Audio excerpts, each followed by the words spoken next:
Hi, I'm Sharmaine. Welcome to Curiosity Over Fear, where we have the difficult conversations about overcoming fear with courage and curiosity. So, whether you're looking to change something with your career or just everyday life, I invite you to join me on this journey to be less fearful and more daring.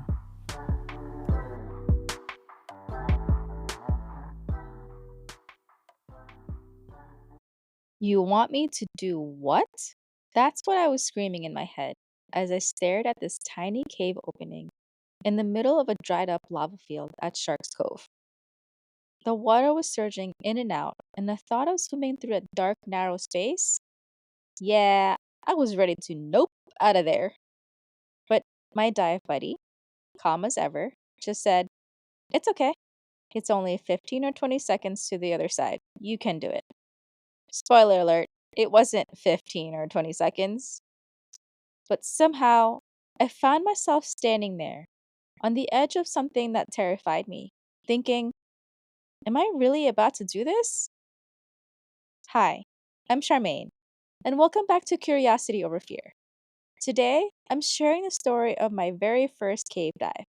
It's a story about fear, trust, and the incredible things that can happen when you replace fear with curiosity. Let's dive in, literally and figuratively. Here's the thing. I wasn't always comfortable in the ocean. In fact, the deep water used to scare me. A few years back, I had a near drowning experience while trying to surf. I didn't really know how to swim that well back then, but I thought, as long as I have the board and I'm tethered to it, I'll be fine, right? Yeah, no, that was super reckless and stupid of me. One day, I had a near drowning experience. A wave knocked me down, and I remember tumbling underwater, completely disoriented, struggling to come up for air. But after wave pushing me down, I felt helpless, like I'd never make it back to the surface. That experience stuck with me, leaving this quiet fear of the ocean in the back of my mind. But despite that fear, I couldn't help being fascinated by freediving. I'd watched these videos of freedivers gliding underwater, their movements calm and unhurried, like they belonged there. They seemed so peaceful, so weightless. I thought, wow, that looks incredible. But I also thought, that could never be me. And yet, something about it kept pulling me in. It wasn't just about learning how to swim or holding my breath, it was the stillness, the connection, the confidence, the way they seemed to trust the water. I wanted to know what that felt like. And the only way to know, I had to dive in myself. But it wasn't an overnight thing. I started small. I took swimming lessons as an adult, slowly building my confidence in the water. Each time I got in the ocean, I learned to trust it a little more. It was around that time that I met Christine. She was the one who introduced me to the world of freediving. With her guidance, I learned how to relax and explore the water in a completely new way.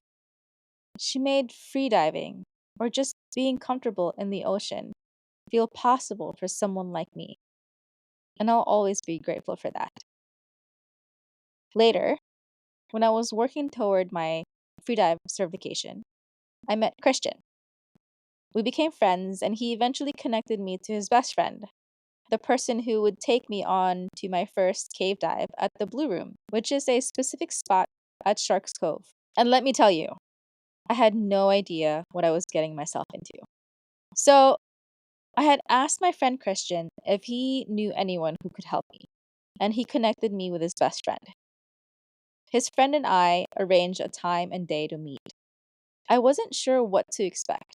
I had no idea what kind of person his friend was or even what he looked like, but I trusted that everything would work out.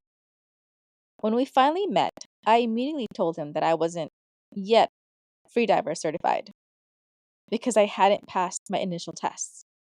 He didn't seem phased at all. He just said, "It's all good. You'll be fine." At that point, I didn't know how true his words would turn out to be.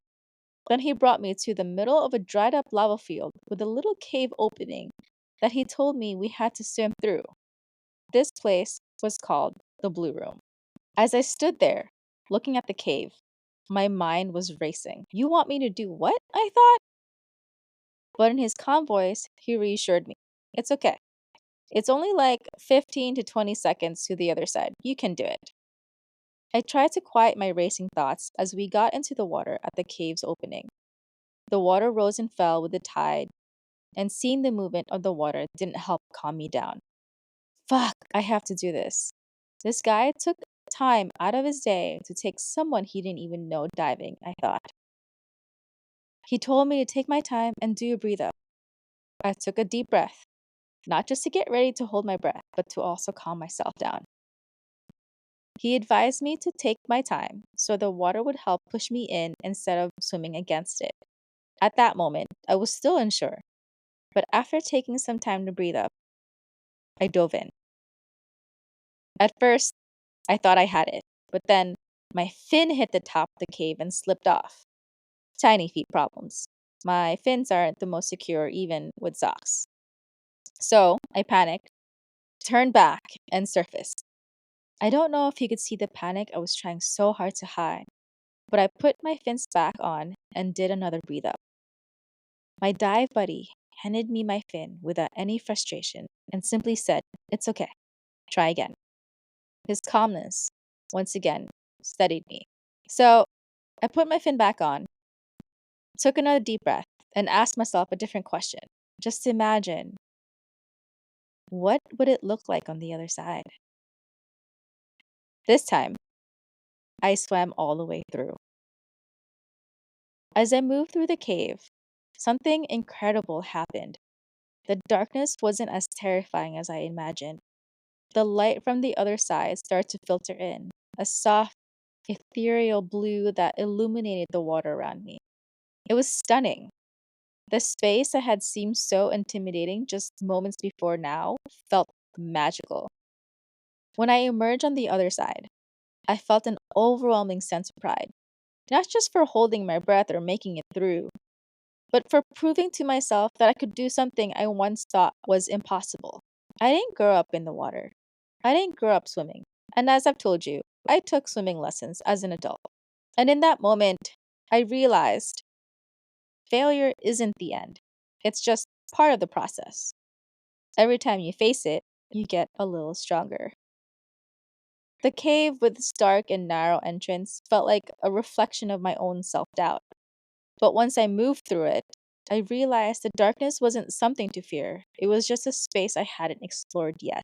What struck me most wasn't just the dive itself, but the calm confidence of my new dive buddy, my new friend, Kaylin, who didn't know me but believed I could do it. His presence gave me the space to quiet my fears and trust myself more than I ever had before. Emerging from that cave, I felt like I'd left something behind, my doubts, my self imposed limits, and in their place, I found something better: curiosity, courage, and the belief that I was capable of more than I'd ever imagined. Thank you for listening to my story today. I hope it inspires you to ask yourself, what if I could? Because every time we choose curiosity over fear, we grow and we become even better. If this episode resonated with you, I'd love for you to share it. Leave a review or connect with me on social media at Curiosity Over Fear. And remember, the choice is always ours: fear or curiosity. I hope you'll choose curiosity today and every day. Stay curious, stay courageous, and see you next time. If you enjoyed this podcast, please make sure to leave me a review so that I can send you a free Curiosity Over Fear sticker. Then after writing the review, claim your free gift by taking a screenshot and sending it to me via direct message on Instagram at Curiosity Over Fear. Thank you for joining me this week on Curiosity Over Fear. If you haven't already, subscribe so you can get a reminder to tune in every other Thursday for new episodes. And remember, always ask yourself, what would be possible if you led with courage